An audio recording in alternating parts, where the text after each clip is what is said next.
Oh.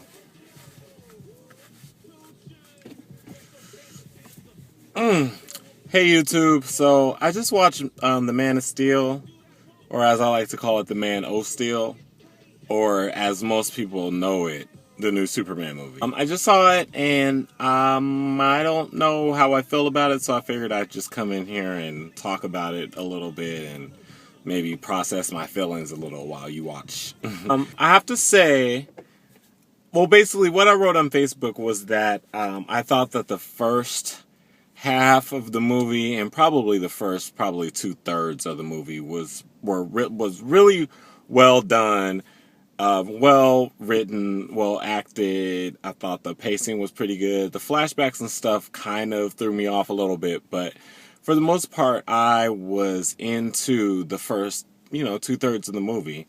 First of all, that the opening scene, which was like maybe 20 minutes, maybe a little bit longer, but it was basically just, Superman's father. It was on Krypton, and it just basically showed Russell Crowe being a badass. Like, that whole scene was just amazing visually, action, and basically what it did was, lead up to the point where they sent little Kal-El off into Earth.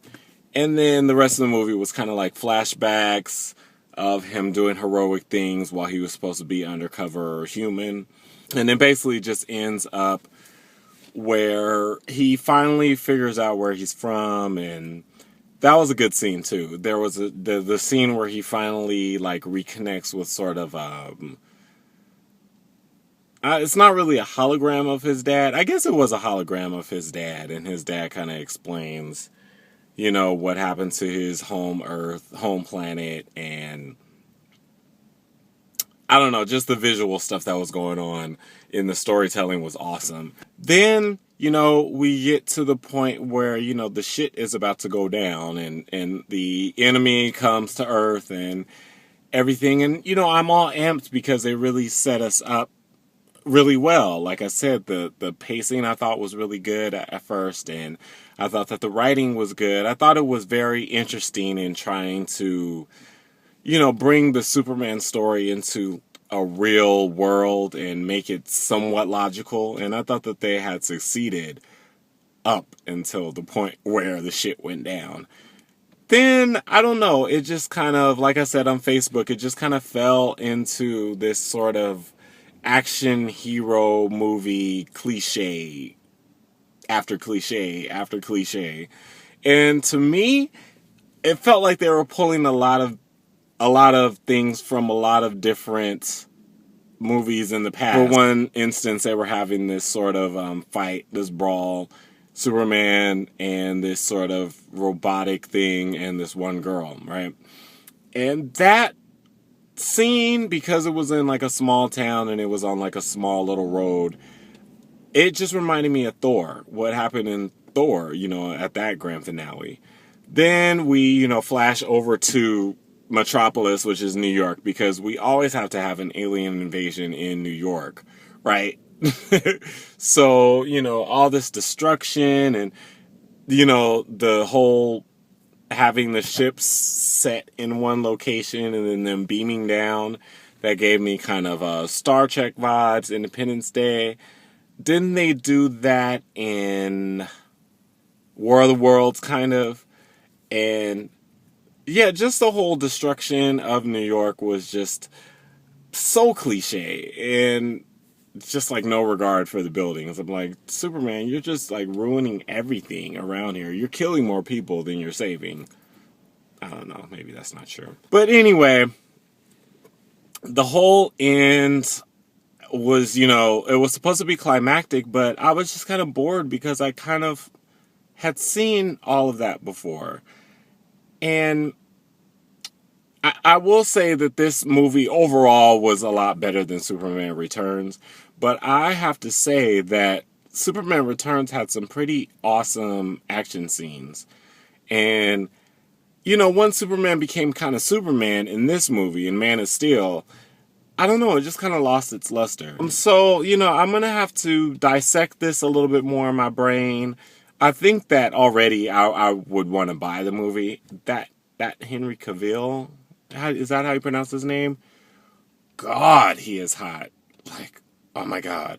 So Thor, the scene where, he's walking around shirtless for a second, that had always been like my most sexy, like, scene ever. Why I love Chris Hemsworth. But there's a part where in early on where Henry Cavill or Clark Kent or Superman, he's Clark Kent at the point, but he comes out of the water and he kind of is shirtless and he's just walking around. Oh my God. I'm not gonna say I creamed myself, but whoa. And a lot of the other scenes that he was in, I was just kind of like, oh my God, he's so dreamy. I just think that they did a very good job in setting it up, and then once it came to the climactic part, the action part, the intense part, they just kind of dropped the ball on the writing and was just like, okay, let's just have it be a typical movie. And then, you guys, the ones that have seen this movie, the very end where he says he has to get a job, and then what happens after that, I was very upset with. Spoiler alert, but I would say throughout the whole movie, I was very into the, Kal-El Lois Lane relationship because I didn't think that it was the same sort of. They kind of switched it up a little bit, is what I liked about it. And then, the end is just basically taking us back to the illogical Superman of past. So I don't know. I would give it probably like a 3.5 stars out of 5, or if I was doing it 10 stars, probably like a 7.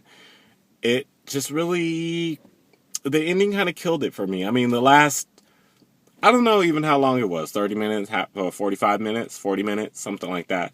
But that last part was just so, and and also the little stupid stuff, like her, I'm sorry, this isn't really a spoiler because you don't know the context if you haven't seen it, but she fell off the plane, and of course he's in the middle of something on the ground, and then all of a sudden he looks up and sees her and goes to save her. And then there was this other part where this girl that worked for the Daily Planet was like trapped under this building, this concrete, and Lawrence Fishburne and this other guy were trying to get her out,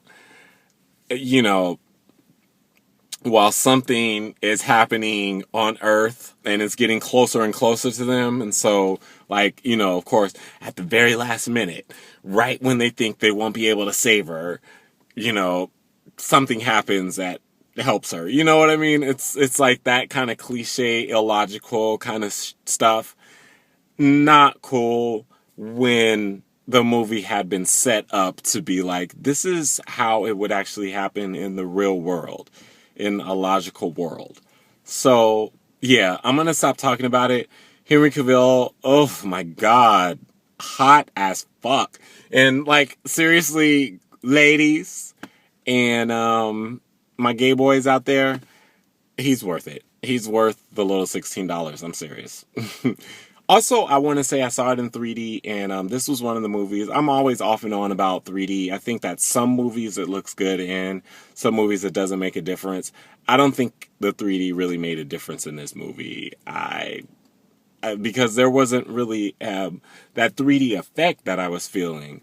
I think that it would have been fine if I saw it in just regular 2D. So that is my Man O' Steel review, and I hope you enjoyed it. I'd say it's worth checking out, especially if it's like a matinee or something. I'm not mad that I spent $16 on it. Is the overall point, but the ending. I mean, the last sort of half of it was kind of. It just kind of took me out of it. I wasn't excited anymore. So that's that.